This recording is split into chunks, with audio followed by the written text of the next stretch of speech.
بسم اللہ الرحمن الرحیم۔ ہماری گورنمنٹ پنجاب سے یہ درخواست ہے کہ پاک پتن کے جس جنگل کے اندر ہم کھڑے ہوئے ہیں اس کو ڈل وریام کہتے ہیں، کوئی 1600 ایکڑ کا یہ جنگل ہے۔ تو پاک پتن کے قریب و جوار میں سائی وال پاک پتن کے اندر کوئی بھی تفریحی مقام نہیں ہے، تو ہماری یہ ریکویسٹ ہے کہ ڈل وریام فارسٹ کے اندر ایک جھیل اور تفریحی مقام بنایا جائے، پارک بنایا جائے، ٹرک شاپ اور جو ہمارے وہ رہائش گاہیں ہیں وہ بنائے جائیں، تاکہ ہمارے بچے بھی اس خوبصورت تفریحی مقام کو دیکھ سکیں، اور جو پاکستان بھر کے جو ٹورسٹ ہیں وہ کراچی سے جب شمالی علاقہ جات کی طرف جاتے ہیں یا جب وہاں سے واپسی ان کی ہوتی ہے تو وہ یہاں پر ریسٹ کر سکیں۔ تو ڈاکٹر شاہد مرتضیٰ چشتی صاحب، آپ کیا کہتے ہیں اس حوالے سے؟ اس ایریے کے اندر جنگل کے اندر ایک قدرتی ماحول کے اندر ایک تفریحی مقام کی کتنی ضرورت ہے، اور آپ تو سن رہے ہیں کہ موٹر وے بھی اس کے قریب سے گزرنے والا ہے، تو اس کی وجہ سے یہ بہت سارے لوگوں کے اس کے اندر سفر کے درمیان میں یہ قریبی ایک پوائنٹ ہوگا، تو اس حوالے سے آپ کیا اپیل کرتے ہیں گورنمنٹ سے؟ جی، میری اپیل ہے کہ اس مقام کے اوپر ایک تفریحی مقام بنایا جائے جس میں جھیل، رہائش گاہیں، کھانے پینے کا انتظام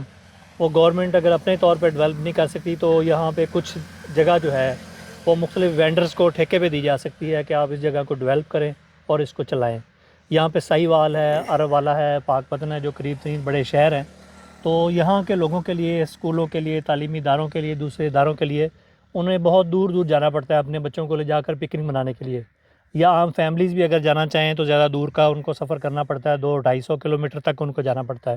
تو اگر یہاں پہ یہ سہولت ہو جائے تو نہ صرف گورنمنٹ کے لیے انکم کا ایک ذریعہ بن جائے گا، بلکہ لوگوں کو بھی سہولت ہوگی، ان کو کم اخراجات پر قریب ترین جگہ پر ان کو یہ سہولت میسر ہوگی۔ ہمارے قریب پہلے کہاں پر ٹورسٹ پوائنٹ موجود ہیں؟ ایک تو ہے جی رانا ریزورٹ، وہ تقریباً یہاں سے 150 کلومیٹر سے زیادہ فاصلہ ہے اس کا، لیکن وہ پرائیویٹ ہے، جبکہ چھنگا منگا ہے وہ دوبارہ ری ڈیولپ کیا جا رہا ہے اس کو، وہ بھی تقریباً 150 کلومیٹر کے فاصلے پر ہے۔ تو یہ ظاہر اگر پاک پتن والوں کو 20-25 کلومیٹر، سائی وال والوں کو 20-25 کلومیٹر، عرب والا والوں کو 20-25 کلومیٹر، یہ بہت قریب پڑ جائے گا، بلکہ برے والے لوگ وہ بھی اس سے استفادہ حاصل کر سکیں جی گے۔ بالکل، اکاڑا ہے، بہاول نگر ہے، دیپال پور ہے۔ اپنا ویاڑی ہے، یہ سارے جو علاقے ہیں ان کے لیے یہ بڑا ایک اچھا تفریح مقام بن سکتا ہے۔ پھر یہ ہے کہ جو بائکر ہے، جو موٹر سائیکل کے اوپر سستی سیاحت کو پسند کرتا ہے، موٹر سائیکل کے اوپر چلتا ہے کراچی سے، اندرون سندھ سے، اور وہ چلتا ہوا شمالی علاقہ جات کی سیر کرتا ہے اور پوری دنیا کو بھی پاکستان کی خوبصورتی اور پاکستان کا امن دکھاتا ہے، تو ان کے لیے یہ بڑا ایک اچھا پوائنٹ ہو جائے گا اگر یہاں پر ایک کیمپنگ سائٹ بھی بنا دی جائے جس کی مناسب سی فیس رکھ لی جائے، اس کے ساتھ واش روم ہو، ان کو بجلی کے جو ہے وہ بجلی کا جو ساکٹیں وغیرہ ہیں وہ دے دی جائے اور اس کی فراہمی کر دی جائے، اور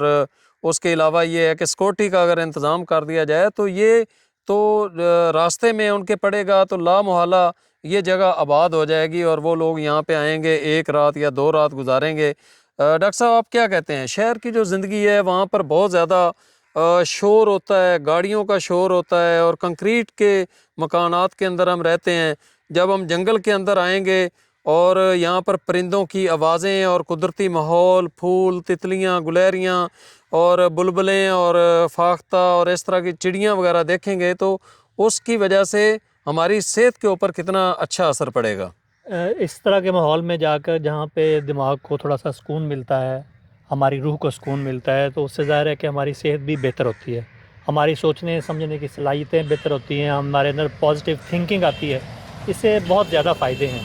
تو شہر کے اندر جب ہم رہتے ہیں تنگ ماحول میں، آکسیجن کی کمی، یہ والے مسائل ہوتے ہیں، وہاں پہ کچھ چھوٹی موٹی پارکیں بھی ہیں، تو ایک چھوٹا سا پارک ہے، اس میں 100 فیملی چلی جائے تو وہ زیادہ رش بن جاتا ہے، پھر وہ رش، پھر وہاں پہ دھواں، پھر گرد و غبار، پھر ٹریفک کا شور، تو اس طرح کے اگر پر فضا ماحول میں، پرسکون ماحول میں یہ سہولت مل جائے اور ہمارے شہروں کے قریب ترین، تو یہ ہمارے لیے بہت اچھا ہو جائے گا۔ تو ہماری خصوصی طور پر جی سی ایم پنجاب سے یہ ریکویسٹ ہے، محکمہ جنگلات کے جو اعلیٰ افیسران ہیں، جس طرح ڈی جی فارسٹ ہیں، ان سے خصوصی طور پر ہماری ریکویسٹ ہے، اور محکمہ سیاحت صرف شمالی علاقہ جاتی سیر کے لیے ہیں، تو ایسا نہیں ہونا چاہیے۔ ہمارا پنجاب، پورا پاکستان بہت خوبصورت ہے،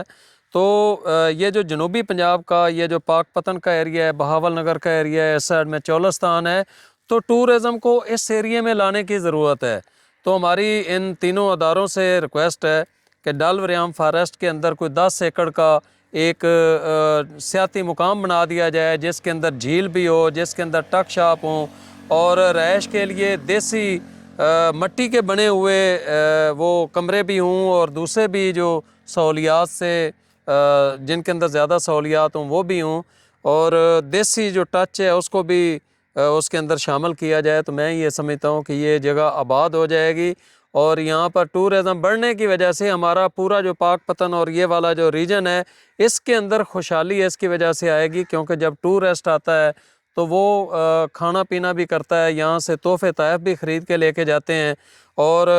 پیٹرول بھی ڈلواتے ہیں اپنی گاڑیوں کے اندر، اور بہت ساری چیزوں کی خرید و فروخت ہوتی ہے اس وقت۔ تو ہماری گورنمنٹ سے یہ ریکویسٹ ہے کہ اس ایریے میں ٹورزم کو پروموٹ کرنے کے لیے، اس علاقے کی ترقی کے لیے آپ لوگ لازمی طور پر یہ ایک ہمیں تفریح مقام دیں، تاکہ ہمارے بچے بھی اپنے قریبی ایریے کے اندر آ کر اس خوبصورت جگہ کے اندر اپنا ٹائم گزار سکیں۔ ہمارا جو شہر ہے پاک پتن وہ شہر فرید بھی ہے، جی تو بابا فرید کے حوالے سے بھی لاکھوں لوگ